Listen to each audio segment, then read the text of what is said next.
To blog or not to blog?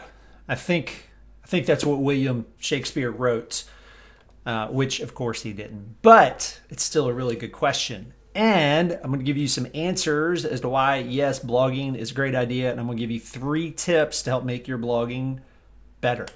Hi, I'm Steve Phipps with Wayfind Marketing. This is your weekly marketing tip.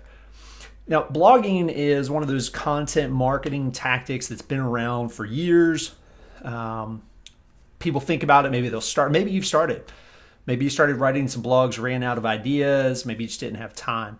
So here are a few reasons to, yes, blog. Number one, it gives you fresh content for the search engines. Now, depending on a bunch of different factors, blogging isn't necessarily going to just increase the number of people coming to your website overnight. It can, however, generate leads, and you want to write good content that people want to read. So yes, it can help drive traffic through search engines. Number 2, it gives you content that you can share on social media. It's content that you can share through email. So there's different ways that you can use it beyond just sitting there on your blog. And then it's a great way to answer questions. And so if we do a lot of work with B2B companies, and it's content that your salesperson can use to share with the prospect, especially as they're having conversation and certain questions come up. And a blog shows your authority. It shows that you know what you're talking about. I mean, of course, that is assuming that you're writing good content. Now, for actually creating it, I want to give you 3 tips. Number 1, what do I write about? Well, answer the questions that people ask you. What are the questions that your prospects ask? Well, write a blog post about that, because if they're asking you those questions, then they're probably searching for it on Google. Number 2 is a planning tip. Plan your content quarterly. Now, if you're blogging weekly, that's going to give you 13 blog posts. So sit down, take 30 minutes, an hour, think about what campaigns you're going to be running that quarter. What are you promoting?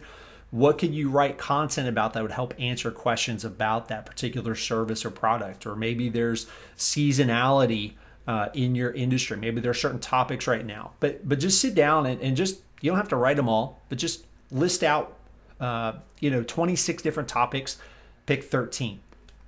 And then the final tip is on writing headlines, because let's face it, the headline is one of the most important parts. It's the biggest determinant as to whether or not somebody's going to read your post. So you've got to have a good headline. If your headline's boring, if your headline sucks, people won't read your blog post. So create 10 blog post titles. Yes, for one blog, 10 blog post titles. Brainstorm it out. Give yourself options. Once you get to about the 4th or 5th, your brain's probably going to feel like it can't come up with any more, but it can. Maybe get other people in your team to help brainstorm. And then if you want, use a headline analyzer. There's a content management software called CoSchedule that has a headline analyzer. In fact, if you just Google that, you'll find it. So those are your tips. Should you blog? To blog or not to blog? Yes, to blog. If you have further questions, message me. I'm happy to help you think through a blogging strategy for your business. Thanks.